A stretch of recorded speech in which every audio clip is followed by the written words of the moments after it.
Hello all, welcome to అర్నస్ magazine. ఈరోజు వీడియోలో ఎంతో టేస్టీగా ఉండే పచ్చిమిరపకాయ పచ్చడి ఎలా తయారు చేయాలో తెలుసుకుందాం. ఇది అన్నంలోకి చాలా చాలా బాగుంటుంది. కొంచెం నెయ్యి వేసుకొని వేడన్నంలో ఈ పచ్చడి కలుపుకొని తింటే చాలా అమోఘంగా ఉంటుంది. అలాగే వేరే టిఫిన్స్తో కూడా మనం తినచ్చు, దోశలకి, ఇడ్లీకి అట్లా. కానీ అన్నంతో చాలా చాలా బాగుంటుందండి. ఇది తప్పకుండా మనం ఒకసారి ట్రై చేయాల్సిన రెసిపీ. చాలా ఈజీగా కూడా అయిపోతుంది. చాలా సింపుల్గా తయారు చేయడం.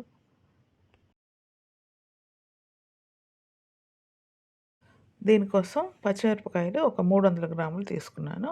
మీరు కావాలంటే క్వాంటిటీ పెంచుకొని అన్ని కొలతలు పెంచుకోవచ్చు.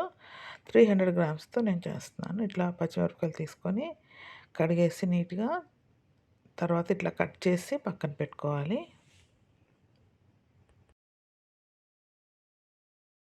పచ్చిమిర్చి ఇట్లా ముక్కలు కట్ చేయకపోతే మనం ఆయిల్లో ఫ్రై చేసినప్పుడు అవి మళ్ళీ మీద తులుతాయండి ఆయిల్లో వేగి. కాబట్టి తప్పకుండా కట్ చేసి పక్కన పెట్టుకోవాలి. అలాగే ఇలా వెల్లుల్లిపాయలు ఒక 2 ఫుల్ తీసుకొని వాటిని కూడా మధ్యలో కట్ చేసి ముక్కలు చేసి పక్కన పెట్టుకోవాలి.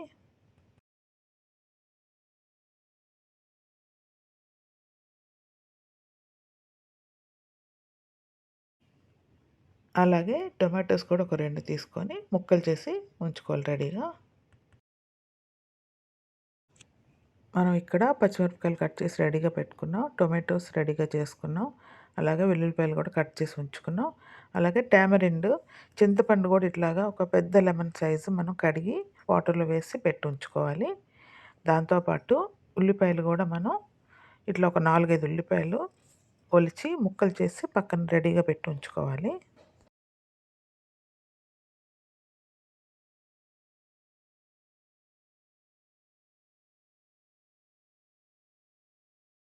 ఇప్పుడు మనం కడాయి, ఒక వెడల్పుగా ఉన్న కడాయి ఏదైనా వేడి చేసుకొని అందులో ఒక 2-3 టేబుల్ స్పూన్ ఆయిల్ వేసి వేడెక్కిన తర్వాత మెంతులు ఒక పావు టీ స్పూన్ వేసుకొని మెంతులు బాగా ఎర్రగా వేగిపోవాలి. వేగిన తర్వాత మనం మిగిలిన ఇంగ్రీడియంట్స్ అన్ని వేసుకుంటాం.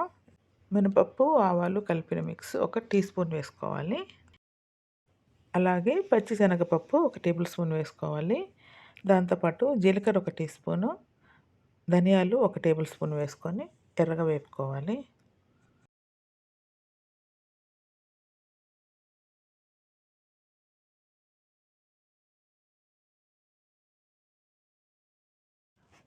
కొంచెం కరివేపాకు కూడా ఇట్లా ఫ్రెష్‌ది వేసుకొని అది కూడా వేగిన తర్వాత అప్పుడు మనం కట్ చేసి ఉంచుకున్న పచ్చిమిరపకాయ ముక్కలు వేసుకొని బాగా కలిపి వేపుకోవాలి.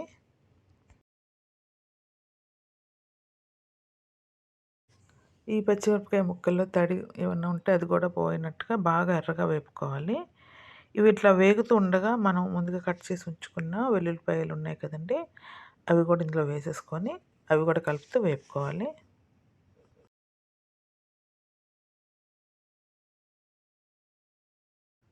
ఇప్పుడు ఈ పచ్చిమిరపకాయ ముక్కలు, గార్లిక్ ముక్కలు వేగుతుండగా లాస్ట్‌లో మనం టమాటా ముక్కలు కూడా వేసుకోవాలి. మీకు ఒకవేళ టమాటా ఇష్టం లేకపోతే టమాటా ముక్కలు వేయడం మానేసినా కూడా స్కిప్ చేసినా సరే బాగుంటుంది. నేనైతే 2 టమాటా వేస్తున్నాను. ఇవి కూడా బాగా మగ్గిపోవాలి. ఇట్లాగా కలుపుతూ వేపుకోవాలి. బాగా దగ్గరికి వచ్చేసేయాలి అన్నీ కూడా.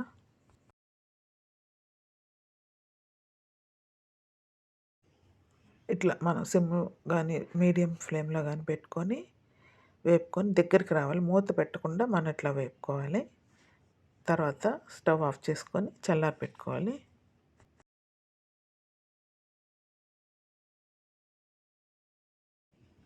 ఇప్పుడు ఇదంతా చల్లారిన తర్వాత మిక్సీ జార్‌లో వేసుకొని కొంచెం బరకగా ముక్కలు ముక్కల్లా ఉండేటట్టుగా మనం మిక్సీ పట్టుకోవాలి.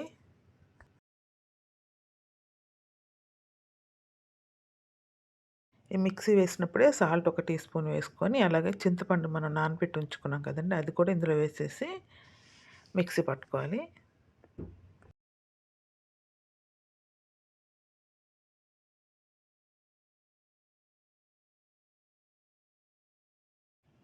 ఇప్పుడు ఇట్లా, ఇట్లా కోర్స్‌లీ బ్లెండ్ అయింది కదండీ! తర్వాత అప్పుడు ఇందులో మనం ఈ ఉల్లిపాయ ముక్కలు కూడా ఇట్లా పొడవుగా కట్ చేసిన ఉల్లిపాయ ముక్కలు కూడా ఇందులో వేసి మరొకసారి మిక్సీ పట్టుకోవాలి. మెత్తగా అవ్వకూడదండి. ముక్కలు మనకి ఉల్లిపాయ ముక్కలు తగులుతూ ఉండాలి నోటికి తినేటప్పుడు. అట్లా ఒకసారి పల్స్ చేస్తే ఒక 2, 3 సార్లు ఇట్లా అనేస్తే పల్స్ మోడ్‌లో పెట్టామనుకోండి మిక్సీ మనకి ఇట్లా తయారవుతుంది. మధ్య మధ్యలో ఇగోండి ముక్కలు ఇట్లా కనిపిస్తూ ఉంటాయి ఉల్లిపాయ ముక్కలు. అప్పుడు చాలా బావుంటుంది టేస్టు ఈ పచ్చడికి.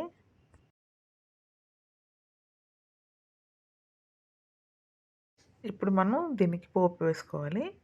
సేమ్ కడాయి పెట్టాను నేను. అందులో ఒక టేబుల్ స్పూన్ ఆయిల్ వేసి మినపప్పు, ఆవాలు, జీలకర్ర, శనగపప్పు, కరివేపాకు, ఎండుమిరపకాయలు ఇవన్నీ వేసేసుకున్నానండి. కొద్దిగా పోపుకి తగినట్టుగా వేసి వేపుకొని చల్లారబెట్టుకోవాలి.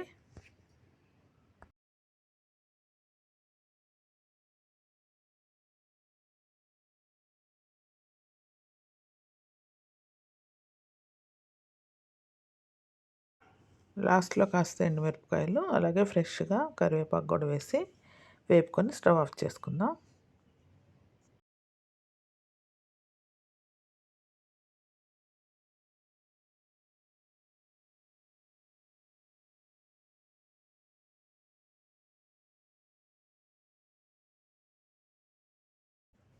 ఇప్పుడు పోపు వేగింది కదండీ! దీంట్లో మనం ముందుగా మిక్సీ పట్టించుకున్నాం కదండీ! పచ్చిమిర్చి ముద్ద అది కూడా ఇందులో వేసేసి అన్నీ బాగా కలిసినట్టుగా ఒకసారి కలుపుకోవాలి.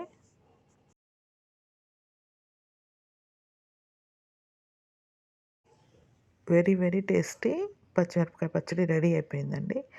అసలు ఇది అన్నంలో కలుపుకొని తింటే ఇంకా మరి వేరే ఏది కూడా తినరు. మొత్తం అన్నం కూడా దీంతోనే తినేస్తారు. అంత బావుంటుంది.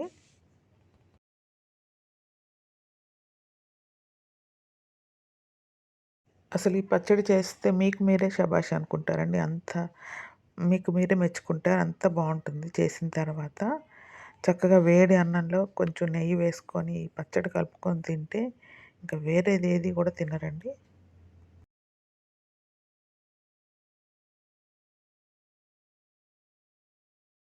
ఇది మనం ఒక 3, 4 డేస్ ఫ్రిడ్జ్‌లో పెట్టుకొని తినొచ్చు. ఈ పచ్చడి చేసిన రోజు తప్పకుండా మిమ్మల్ని ఇంట్లో వాళ్ళందరూ మెచ్చుకుంటారండి. కాంప్లిమెంట్స్ ఇస్తారు. Thank you for watching. Please do like, share and subscribe my channel.